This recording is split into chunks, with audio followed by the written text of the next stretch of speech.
नमस्कार, मैं डॉक्टर संगीता सक्सेना महारानी लक्ष्मीबाई कन्या महाविद्यालय के हिंदी विभाग में प्राध्यापक के पद पर कार्य कर रही हूँ और आज मैं तोड़ती पत्थर कविता पर आप बच्चों से बात करूँगी। ये कविता बीए प्रथम वर्ष के पाठ्यक्रम में शामिल है। तो सबसे पहले हम इस कविता को पूरी तरह से पढ़ेंगे, यानी जो पाठ्य सामग्री है इसको हम प्रस्तुत करेंगे। वह तोड़ती पत्थर, जैसा कि आपको विदित है कि सूर्यकांत त्रिपाठी निराला बहुत जल्दी ही छायावाद की रोमानी भावुकता से आगे निकल गए थे और सामाजिक यथार्थ से जुड़ गए थे। तो तोड़ती पत्थर कविता उनकी इस विचारधारा की प्रतिनिधि कविता है। पहले इस कविता का वाचन करेंगे, ये आपकी पाठ्य सामग्री है। तो आज हम तोड़ती पत्थर पर बात करेंगे, जो कि स्नातक प्रथम वर्ष के पाठ्यक्रम में संकलित है।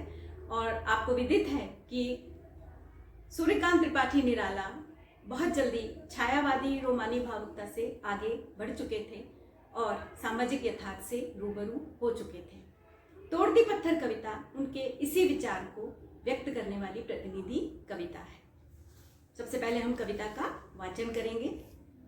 वह तोड़ती पत्थर देखा उसे मैंने इलाहाबाद के पथ पर, वह तोड़ती पत्थर।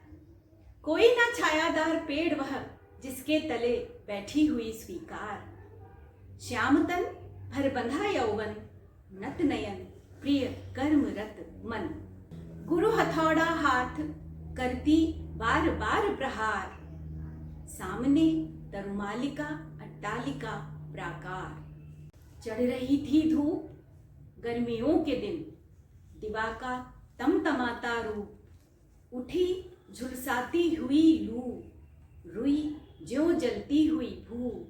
गर्द चिनगी छा गई प्रायः हुई दोपहर, वह तोड़ती पत्थर। देखते देखा मुझे तो एक बार, उस भवन की ओर देखा छिन्न तार। देखकर कोई नहीं, देखा मुझे उस दृष्टि से, जो मार खा रोई नहीं। सजा सहज सितार, सुनी मैंने वह नहीं जो थी सुनी झनकार। एक क्षण के बाद वह कांपी सुघर, ढुलक माथे से गिरे सीकर। लीन होते कर्म में फिर ज्यों कहा, मैं तोड़ती पत्थर। अब हम इस कविता के भाव सौंदर्य पर और फिर उसके पश्चात शिल्प सौंदर्य पर बात करेंगे।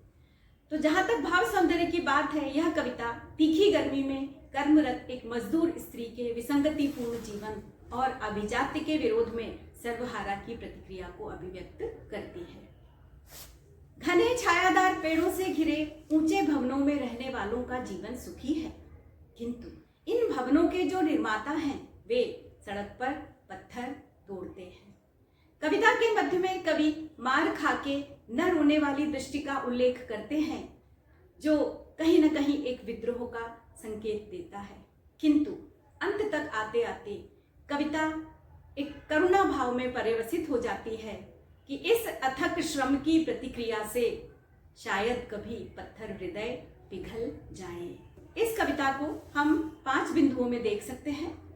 इसमें करुणा का स्वर है, काव्यगत आभिजात्य से मुक्ति का प्रयास दृष्टव्य होता है, वर्गीय अंतराल और प्रगतिवादी चेतना की प्रस्तुति भी होती है, और सहज भाषा शिल्प तत्सम और देशज का समन्वय भी दिखाई देता है।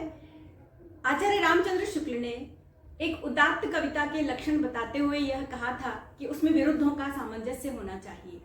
यह विरुद्धों का सामंजस्य तोड़ती पत्थर कविता में दिखाई देता है और इसे हम यथार्थवादी कविता का एक महत्वपूर्ण कलात्मक प्रस्तुतिकरण मान सकते हैं।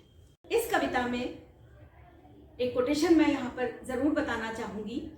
एक हमारे बहुत बड़े आलोचक हैं डॉक्टर दूधनाथ सिंह, उन्होंने अपनी एक पुस्तक निराला आत्महंता आस्था में एक बहुत सुंदर टिप्पणी की है इस कविता पर। वो कहते हैं, निराला ने जन सामान्य का प्रतिपक्ष, वह अभिजात्य वातावरण प्रस्तुत किया है। एक संभावना यह हो सकती है कि उन्होंने अर्थ, स्थिति और चित्र को और अधिक गहरा बनाने के लिए विरोधी रंगों का इस्तेमाल किया है। सड़क पर लू, तड़प, गर्द गुबार और सामने उस ओर हरे भरे शाद्वल वृक्षों से युक्त अट्टालिका। लेकिन संघर्ष के इस पक्ष को आगे न खींचकर निराला उसे एक विवश दैन्य में जाकर छोड़ देते हैं। आज यहीं तक। इसके बाद फिर और मिलेंगे किसी और कविता को लेकर, उसके सौंदर्य को लेकर, उसके शिल्प को लेकर, उसके भाव को लेकर हम बात करेंगे। फिर मिलेंगे। नमस्कार।